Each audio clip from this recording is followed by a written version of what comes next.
to die. No one was with me. Its effect on relationships is total. What about you? Who's your go-to person?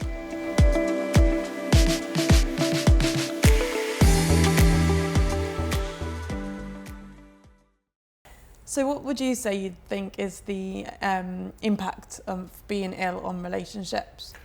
When you experience a mental health challenge, its effect on relationships is total, absolutely total. As a guy, you're embarrassed, you're ashamed, and it becomes a very personal experience. You don't want sympathy. You don't want people around you. You just want to cut yourself off from people. And actually, we know that makes it worse. And so you do stop seeing people and you stop seeing your friends. And some of it is because you're embarrassed. You don't want people to see you going through this really tough situation. The biggest effect was clearly on my very direct family. So the impact on my children, who could see their dad in a state, hearing him cry in the toilet, seeing him not being able to go out and play football at the park. That's stuff that they see their dad not in a good place. And the biggest impact is with your partner. The biggest impact is they lose their husband or they lose their wife for an amount of time, and they become a carer. And that was really tough. And so Sharon and I, we've got a happy marriage. We do lots together. We love being parents. We have holidays on our own as well. But I just became this frail, needy, desperate bloke that was in bed a lot of the time, and you lose your identity. And so I couldn't step up and be a masculine husband. Your libido disappears overnight, so you lose your sex drive, you lose your want to do exercise, to have fun, all of those things that are important for a relationship. And so that has clearly makes you feel worse, but your partner feels worse as well. And then there's extended family. Parents don't necessarily understand. Some people are scared what to say. They don't know how to say how are you doing. It just has that real knock-on effect, doesn't it? Well, there's been this big thing about men shouldn't or can't open up to other people as well, hasn't there? And I think maybe do you think that was in your head, thinking I can't be a burden, or I can't tell people about this because they'll think this? Oh God, and I just felt embarrassed because other men did inquire how I was, like some voicemail messages, give me a ring if you want. You don't want to talk to them. You just don't know what to say. And one of the things I try and advise guys on is if you're feeling low, then it is important to share, but try not to go down that traditional route of going down the pub for a few.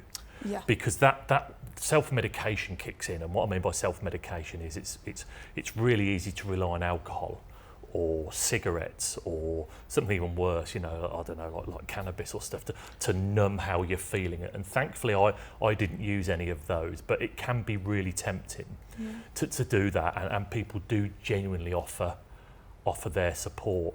And I think what I would say to guys is if they want to be there for someone, just listen. Yeah.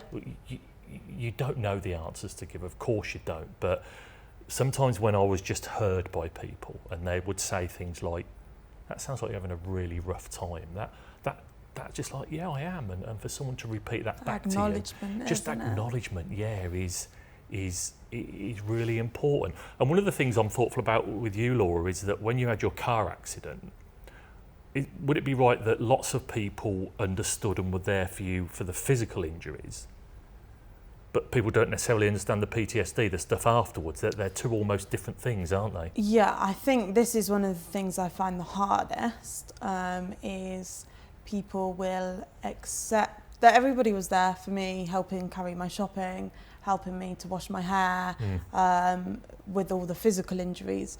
But when it comes to PTSD, I don't know anybody that lives with it. Yeah. And that's the hardest thing, of people sometimes thinking they might understand, or people saying that, accepting that you've got it, but not knowing how to help. And that's okay that they don't know how to help, but it's hard to then find your ways to get through. And I think even looking back when I faced my mental health challenges in general throughout life, throughout my childhood, it was easier to talk to somebody about that when I eventually opened up when my tablets were found. But with PTSD and not having anybody that went through that car accident, that feeling of being stuck, feeling like I am going to die, no one was with me. And so that is a big thing for me. That loneliness at that time of desperation is really scary, isn't it? Yeah, it is, absolutely. It is lonely. It is very lonely. I do also know that from what my family have said is it's actually impacted them in a larger way than what I would have thought as well, because they will drive by a red lorry and they will think, oh my God. Wow. And they say they get that sense of sort of and worry. So whilst that's not PTSD for them, I do understand that it's affected them in more than what I thought it would have. One of the things I found interesting is since I've started to share my journey, I don't meet many guys now who don't tell me their mental health journey as well. And they're guys who would never have mentioned it before. And so in some ways that's great because, interestingly, they're really uncomfortable asking me how I am. No one ever says, how's your mental health? They'll go, so how are things? How are you doing in yourself? Which I'm never sure what that means. But I openly talk about my mental health. I don't shove it down people's throats, but it means that other people open up about it. And sometimes that I feel quite... honoured's the wrong word, but I do feel quite honoured that people are able to open up with me, and I think that they know it's safe. They know because we've been through stuff that they can openly share it. And I think when you and I met the first time, we talked about that, and there was suddenly I could be quite open with Laura. Yeah, we lead completely different lives, but she's had mental health challenges the same as I've, and it leads me to my next question actually, in terms of what we call a go-to person. Was there a go-to person for you, someone you could trust with all of it, or has that... I think there's so many different parts of my journey, and I've had different people in those different parts. Initially, because I didn't really understand why I was feeling the way I was feeling when I was younger, it was my friends and family, and then now my partner. But I'd say my go-to people are friends, family, and partner in general. There's obviously a few people within there within the friends and family that are more specific that I go to, but in general, but also people that I meet throughout my own journey, like yourself. And that moment we met, I instantly opened up to you. And I think it is that sort of connection of knowing we share similar experiences, and there is an understanding. What about you? Who's your go-to person? I'm always I'm always cautious about thinking about that, because I've learned that my go-to person is me. I'm the person that I need to rely on the most, and that's been incredibly powerful for me. If I have a go-to person, it's a guy called Jay who I have therapy with, and he's a psychotherapist, and I still see him, and his...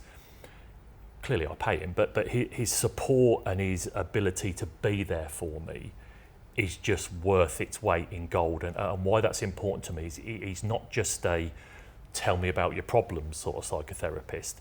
He's a challenging psychotherapist. His drive is to make me become a better person. And he'll hold my feet to the fire. And he'll say in the sessions, I'm not here to be your mate.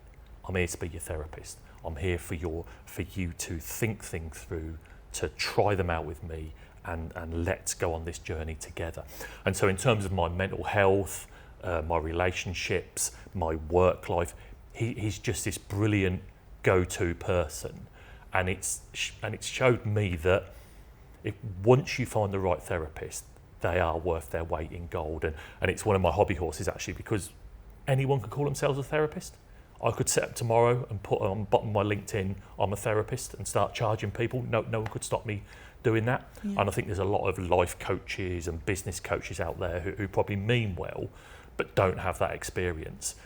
I spent a lot of time looking for someone, and this guy ICJ is incredibly qualified with a wealth of experience, and he draws the right boundaries. But it is someone that you go to get real support with, and so I'd really encourage people who need support to find someone like that, and find someone who not just listens but wants to help you on your journey to become a better person, not just to keep you where you are. The aim is to become better. The aim is to change your life and to deal with things differently, and so he really helps me with that. And do you think that's the biggest thing you look for in your go-to person? Yeah, it often makes me think about the attributes that you want in someone, and what do you look, because I'm really drawn to people that are just really honest. Yes. Even if I don't agree with them. I kind of like people that are honest. I think as you become a bit older and wiser, you begin to see through people. I think when I was younger, I used to only kind of gravitate towards people that agreed with everything I agreed with, whether it's political or social or whatever.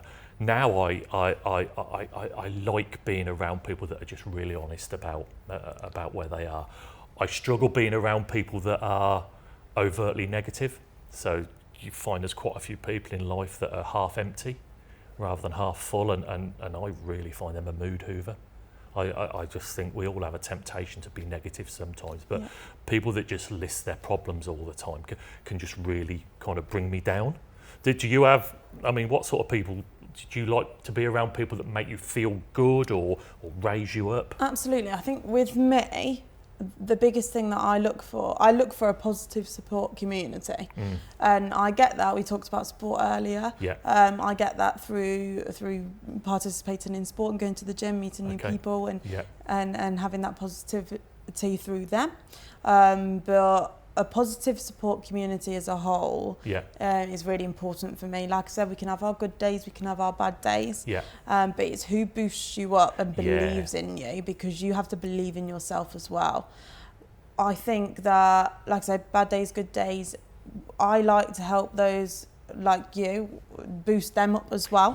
But overall, I feel like if somebody's going to be against or negative about what I do, it then sends that negative energy onto me. Yeah, absolutely. But I will do my very best to help them get out of that shell of negativity as well, and hopefully join me in a positive support community. And interestingly for me, that's why doing things like parkrun really helped, because loads of people run parkrun, and they're old, young, men, women, some really big lads run that as well. But everyone's there putting the effort in to get round and supporting each other. And so, for me, it's that sort of community where everyone's supporting each other. Whatever your journey, whatever you do, it's not about coming first. It's just about encouraging people to really push themselves. And take part. Yeah.